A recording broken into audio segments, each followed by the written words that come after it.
kita jumpa di podcast Curhatan Emak Hijabar.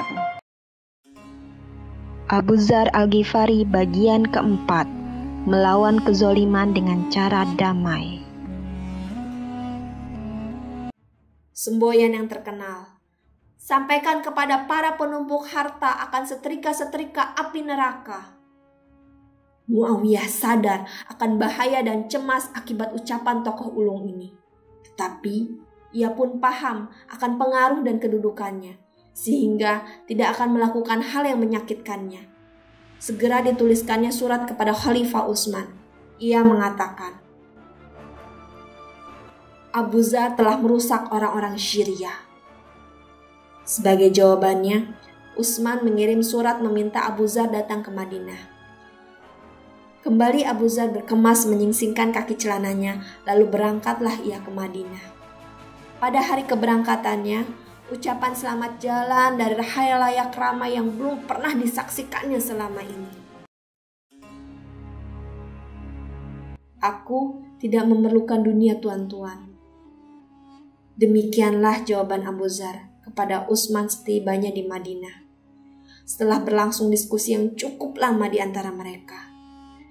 Dari cerita sahabatnya Utsman, berita-berita berdatangan kepadanya dari seluruh pelosok yang menyatakan dukungan sebagian besar rakyat terhadap pendapat Abu Dzar. Khalifah Utsman menyadari sepenuhnya bahaya gerakan ini dan kekuatannya. Karena itu, ia mengambil keputusan untuk membatasi langkahnya, yaitu menyuruh Abu Dzar tinggal di dekatnya di Madinah. Keputusan itu ditawarkan oleh Khalifah secara lunak, lembut, dan bijaksana. Tinggallah di sini di sampingku. Disediakan bagimu unta yang gemuk yang akan mengantarkan susu pagi dan sore. Aku tak perlu akan dunia tuan-tuan, ujar Abu Dzar. Benar, ia tak perlu dunia manusia karena ia termasuk golongan orang yang menjalani kehidupan untuk memberi dan bukan menerima. Dimintanyalah kepada Khalifah Utsman agar ia diberi izin tinggal di Rabazah. Maka diizinkannya. Pada situasi hangat-hangatnya gerakan revolusi itu, Abu Dzar tetap memelihara amanat Allah dan Rasulnya untuk tidak menggunakan senjata. Seolah-olah Rasulullah telah melihat masa depannya Abu Dzar, maka disampaikanlah nasihat yang amat berharga itu. Oleh sebab itu, Abu Dzar tidak menyembunyikan rasa terkejutnya yang mendengar sebagian orang gemar menfitnah yang menggunakan ucapan dan dakwahnya Abu Dzar sebagai siasat licik mereka. Pada suatu hari, sewaktu ia sedang berada di Rabazah, datanglah utusan dari Kufah memintanya untuk mengibarkan bendera pemberontakan terhadap khalifah. Maka disemburnya mereka dengan kata-kata tegas. Demi Allah, seandainya Utsman hendak menyalibku di tiang kayu tertinggi atau di atas bukit sekalipun, tentulah saya dengar titahnya dan saya taati. Saya bersabar dan sadarkan diri. Saya merasa yang demikian itu sebaik-baiknya bagiku. Dan seandainya ia menyuruhku berkelana dari ujung ke ujung dunia, tentulah akan saya dengar dan saya taati. Saya bersabar dan sadarkan diri itu. Saya merasa yang demikian itu sebaik-baiknya bagiku. Itulah seorang pahlawan yang tidak menginginkan sesuatu dari duniawi. Ia melihat adanya bahaya dan bencana tersembunyi di balik pemberontakan bersenjata, maka ia menjauhi hal itu. Lalu ditariklah suaranya, bukan pedangnya, dengan menyerukan ucapan yang benar dan kata-kata tegas, tanpa suatu keinginan pun yang mendorong atau akibat yang akan menghalanginya. Abu Dzar telah mencurahkan segala tenaganya untuk melakukan perlawanan cara damai dan menjauhkan diri dari segala godaan kehidupan dunia. Ia menghabiskan sisa umurnya untuk melakukan penyelidikan tentang harta dan kekuasaan, karena keduanya punya daya tarik dan pangkal fitnah yang dikhawatirkan oleh Abu Dzar terhadap kawan-kawan yang telah memikul panji-panji Islam bersama Rasulullah SAW.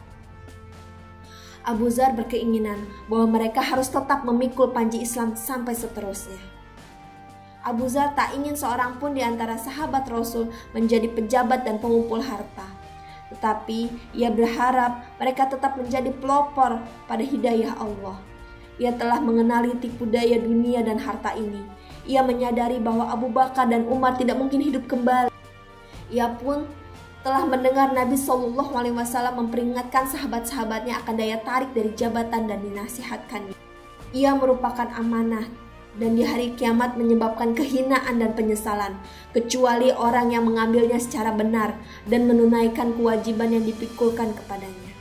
Ketatnya Abu Dzar mengenai hal ini sampai-sampai ia menjauhi mereka yang telah menjadi pejabat yang dengan sendirinya memiliki harta dan berkecukupan.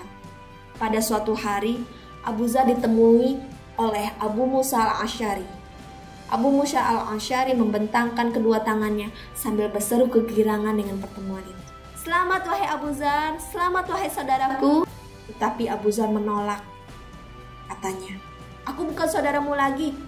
Kita bersaudara dulu sebelum kamu menjadi pejabat dan gubernur." Sama halnya ketika ia ditemui oleh Abu Hurairah yang memeluknya sambil mengucapkan selamat. Abu Dzar menolak dengan tangan dan berkata, "Menyingkirlah dariku. Bukankah kamu telah menjadi seorang pejabat hingga terus-menerus mendirikan gedung, memelihara ternak, dan mengusahakan pertanian?" Abu Hurairah menyanggah dengan gigih dan menolak semua desas-desus itu. Ya, mungkin Abu Dzar bersikap keterlaluan dalam pandangan terhadap harta dan kekuasaan.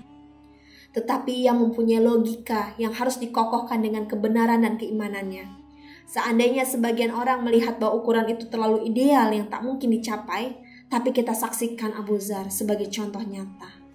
Dengan penglihatan yang tajam, ia melihat harta dan kekuasaan mempunyai pengaruh terhadap nasib manusia. Oleh sebab itu, setiap kebobrokan yang menimpa amanat keadilan dan kekuasaan dalam soal harta akan menimbulkan bahaya hebat yang harus segera disingkirkan. Dukung podcast saya dengan cara apa, Ma? Like, komen, dan subscribe. Jangan lupa klik tombol loncengnya.